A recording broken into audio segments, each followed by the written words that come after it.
वो इंसान जो खुद को भगवान समझता है वो भगवान नहीं सिर्फ इंसान है। हम आवाज बन के रहेंगे उन देशवासियों की जिनकी समस्या ना आज इस सदन में व्यक्त होती है ना अखबारों में व्यक्त होती है। हम बात उठाएंगे उन छोटे दुकानदारों की जिनका दुकान सालों का दुकान आज टूट जाता है जब एक मंदिर का विस्तार होता है। हम बात उठाएंगे उन ऑनेस्ट टैक्स पेयर्स की जिनका पैसा आज हम देख रहे हैं कि कहीं बिहार पर पुल गिर जाने पर उनका टैक्स पेयर का पैसा व्यर्थ होता है, तो कहीं एयरपोर्ट का टर्मिनल लीक होने पर उनका टैक्स पेयर का पैसा व्यर्थ होता है। हम आवाज उठाएंगे उन बच्चों की जो आज रो रहे हैं, सालों की मेहनत आज उनका व्यर्थ हो गया है जब नीट का ये पेपर लीक हो गया है। हम आवाज उठाएंगे वो सड़क पे सोते हुए युवाओं की, लोगों की जिन पर एक अमीर का गाड़ी, एक अमीर बाप का गाड़ी का बेटे का गाड़ी रेंगते हुए उनको मार देता है और फिर वो बेटा बाद में बेल पर निकल जाता है। और हम आवाज उठाएंगे उन गरीब लोगों की जो आज अस्पताल में लगभग 6-6 साल उनको रुकना पड़ता है पर उनको सर्जरी का अपॉइंटमेंट नहीं मिलता है। धन्यवाद करना चाहूंगा इस देश के आम नागरिकों का जिन्होंने आज एक प्रधानमंत्री को नहीं, आज देश ने एक मजबूत नेता प्रतिपक्ष को चुना है। और देश के लोगों को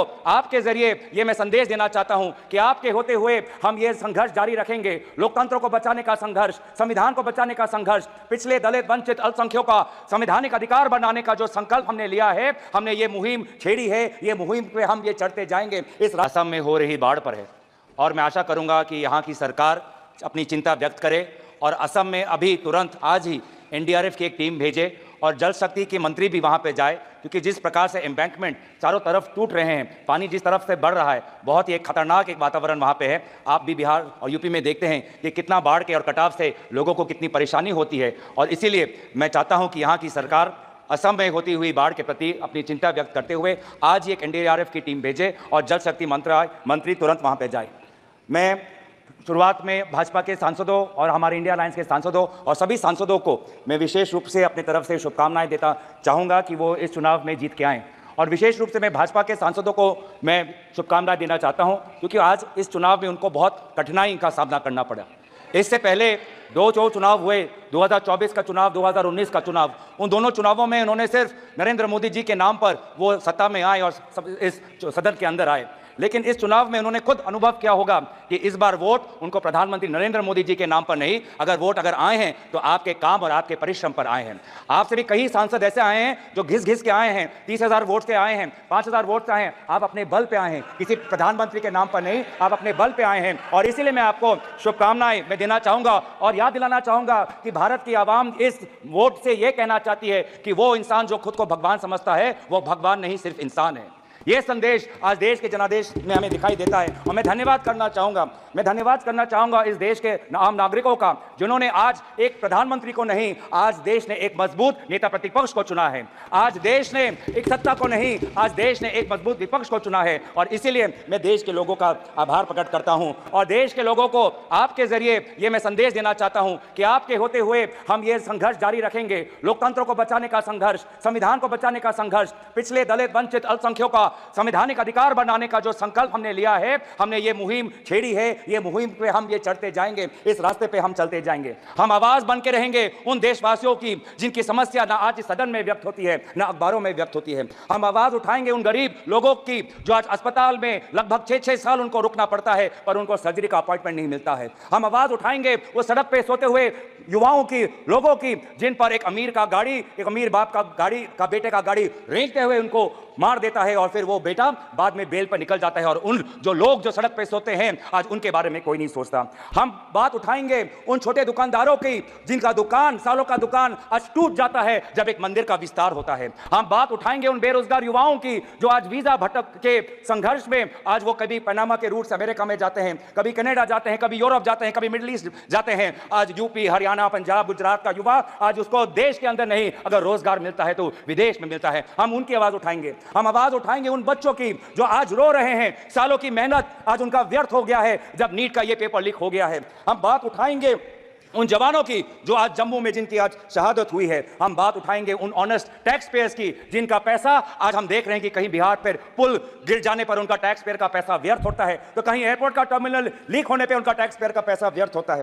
पर हमें यह भी पता है कि प्रधानमंत्री मोदी जी अपना रवैया नहीं बदलेंगे। प्रधानमंत्री मोदी जी के पास दो ही अस्त्र है, एक भय है और भ्रम है। भय वो दिखाते हैं इनकम टैक्स, ईडी और सीबीआई के साथ, लेकिन देशवासियों ने इस बार कह दिया है कि हम इनकम टैक्स, ईडी और सीबीआई से डरते नहीं हैं। और दूसरा जो उनका अस्त्र है वो भ्रम का, वो हमने प्रचार में भी देखा, बांसवाड़ा में उन्होंने क्या कहा, बांसकाठा में उन्होंने क्या कहा, और जिस प्रकार से प्रधानमंत्री मोदी जी के भ्रम को देशवासियों ने लोकसभा चुनाव में नकारा, उसी तरीके से आज भी आप राहुल गांधी जी के भाषण पर जो भ्रम फैलाने का कोशिश कर रहे हैं, उस कोशिश को भी देशवासी नकारेंगे। इसीलिए मैं देशवासियों के प्रति मैं आभार प्रकट करता हूं, क्योंकि देश बदल चुका है, सदन बदल चुका है। आज आप देख रहे हैं कि जब विपक्ष अपनी बात उठता है तो प्रधानमंत्री को भी, कैबिनेट को भी अध्यक्ष महोदय से संरक्षण मांगना होता है। मैंने ऐसा नजारा पिछले 10 साल में नहीं देखा कि नेता प्रतिपक्ष बोल रहा है, विपक्ष बोल रहा है और गृह मंत्री उठ के बोल रहे हैं कि हमें संरक्षण दो, हमें संरक्षण दो, हमें संरक्षण दो। यह है ताकत लोकतंत्र की, जहां पे सत्ता पक्ष हो, जहां पे विपक्ष हो। अगर आपके पास सत्ता है, इसका मतलब यह नहीं कि आप सही हो। अगर हम विपक्ष में हैं, इसका मतलब हम गलत है, इसका मतलब नहीं है। सत्ता पक्ष विपक्ष लोगों की दो राय रखता है और फिर जनता जनार्दन निर्धारित करती है कि वो किसको राय को स्वीकारता है, चाहे वो सत्ता हो का विपक्ष को। और इसीलिए आज देश बदल चुका है उत्तर पूर्वांचल से, जहां से आज मणिपुर के 2 सांसद हम जीत के आए हैं। नागालैंड में हम पिछली बार जब कांग्रेस पार्टी जीती थी तो वो 1996 में थी, अब आज दोबारा हम 2024 में जीत के आए हैं। मेघालय में इनके जो टूरा लोकसभा सीट हम जीत के आए हैं, वो पिछला सीट हम 1996-98 में हम जीते थे, आज दोबारा वो टूरा लोकसभा सीट हम जीत के आए हैं। आज एनडीए को उत्तर पूर्वांचल के लोगों ने नकारा है। मणिपुर में दोनों सीट हारे हैं, नागालैंड में 1 सीट हारे हैं, मेघालय में ये दोनों सीट हारे हैं। मैं धन्यवाद करना चाहता हूं आपके द्वारा जोरहाट के लोगों को, जिन्होंने एक मुख्यमंत्री को हराया, और मैं धन्यवाद करना चाहता हूं धुबरी के लोगों को, जिन्होंने एक सांप्रदायिक शक्ति को 10 लाख वोटों से हराकर एक संदेश दिया है कि चाहे वो अल्पसंख्यक हो, लेकिन कोई भी व्यक्ति अपने आप को धार्मिक गुरु भी कहता हो, लेकिन धर्म के नाम पर अगर समाज को बांटता है तो प्रजा उसके साथ नहीं होगी। तो मैं धन्यवाद करना चाहूंगा। और यह बदलाव लाने के लिए वे सारे जो समाज के विभिन्न वर्ग हैं, मैं सभी का आभार प्रकट करता हूं। वे हजारों लोग जो राहुल गांधी जी के साथ भारत जोड़ो न्याय यात्रा पे चले, मैं उनका धन्यवाद करना चाहता हूं। मैं उन पत्रकारों का धन्यवाद करना चाहता हूं जिन्होंने निष्पक्षता से अपने पत्रकारी का जो उन्होंने जिम्मेवार उन्होंने उठाया। आज एक संदेश गया उन पत्रकारों को जिनको होले होले प्रधानमंत्री मोदी जी से प्यार है। एक संदेश गया उन पत्रकारों को जो कहते हैं कि ये तो सिर्फ फॉर्मेलिटी है, कि अपनी पत्रकारिता पर ध्यान दे, नहीं तो लोग आपको देखना बंद कर देंगे। मैं आज युवाओं को मैं आभार प्रकट करना चाहता हूं, क्योंकि उन्होंने व्हाट्सएप का इस्तेमाल नहीं किया, उन्होंने अपना विवेक का इस्तेमाल किया। मैं उन सनातन धर्मों को मानने वाले लोगों का मैं आभार प्रकट करता हूं, जिन्होंने आज नफरत और हिंसा पर नहीं, लेकिन धर्म जो हमें सिखाता है इंसानियत, चाहे हिंदू हो, चाहे मुस्लिम हो, चाहे ईसाई हो, चाहे सिख हो, हर धर्म हमें सिखाता है कि हम एक अच्छा इंसान बने। इंसानियत के आदर्शों को हमें सिखाता है, समाज एक आदर्श बने वो हमें सिखाता है। मैं गुजारिश करना चाहता हूं आपके द्वारा, मैं अंत में आ रहा हूं सर, लास्ट के मैं 2-3 चीजें बोलना चाहता हूं। मैं आपके द्वारा मैं गुजारिश करना चाहता हूं कि आप बार बार बात करते हैं कि हमने एक नया सदन बनाया, लेकिन क्या यह उचित नहीं होता कि चाहे पुराना सदन हो चाहे नया सदन हो, इन दोनों सदनों के सामने डॉक्टर भीमराव अंबेडकर की मूर्ति हमारे सदन के सामने होनी चाहिए थी? क्या यह उचित नहीं था? क्या यह उचित नहीं था कि चाहे नया सदन हो? ये स्पीकर का प्रीमाइसेज होता है। मैं गुजारिश कर रहा हूं, मैं आपसे गुजारिश कर रहा हूं, मैं अपनी व्यथा गुजारिश कर रहा हूं। मैं स्पीकर महोदय को आपके द्वारा गुजारिश कर रहा हूं कि पहले की तरह सदन के सामने आदरणीय राष्ट्रपिता महात्मा गांधी जी के मूर्ति को रखिए, और पहले की तरह डॉक्टर भीमराव अंबेडकर के मूर्ति को मैं गुजारिश कर रहा हूं। मैं स्पीकर के निर्णय का सम्मान करते हुए उनके मैं गुजारिश कर रहा हूं कि हमारी भी बात सुने, हमारी भी जो एक मैं चेयर पे हूं, तो अगर आपने स्पीकर से गुजारिश की तो सुन लीजिए। आपने कहा कि बाबा भीमराव अंबेडकर की एक मूर्ति यहाँ जो स्थापित होनी चाहिए। आपको भी निमंत्रण गया होगा, इस पार्लियामेंट में पहली बार सारे महापुरुषों का, बाबा भीमराव अंबेडकर से लेकर के महाराणा प्रताप से लेकर के, एक बड़ी वीथिका बनाई गई है उसी संविधान भवन के साथ, और जिसका उद्घाटन हुआ पिछले दिनों।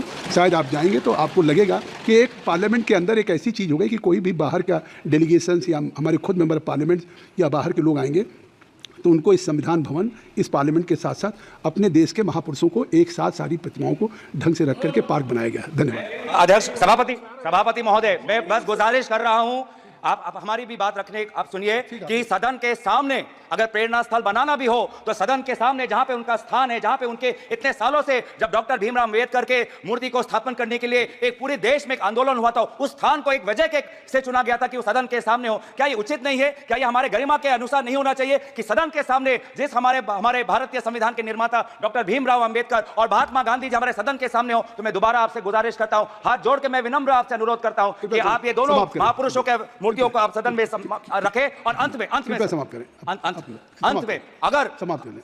बस आ रहा हूं, अंत में जो हमने एक मांग रखी कि नीट को लेके एक चर्चा हो, शिक्षा विभाग को लेके आज एक बहुत एक असमंजस नीट पर लेके एक चर्चा हो, उस चर्चे पे एक आप अमल करें। और बस आखिरी मांग कि आज जो आदरणीय शिक्षा मंत्री है उन्होंने अपनी जिम्मेवारी 2021 में ली। 2021 में अपनी जिम्मेवारी लेने के पश्चात आज इतने सारे पेपर लीक हुए, उनको शिक्षा मंत्री एक और दिन होने का। श्री इंदिरा, आपने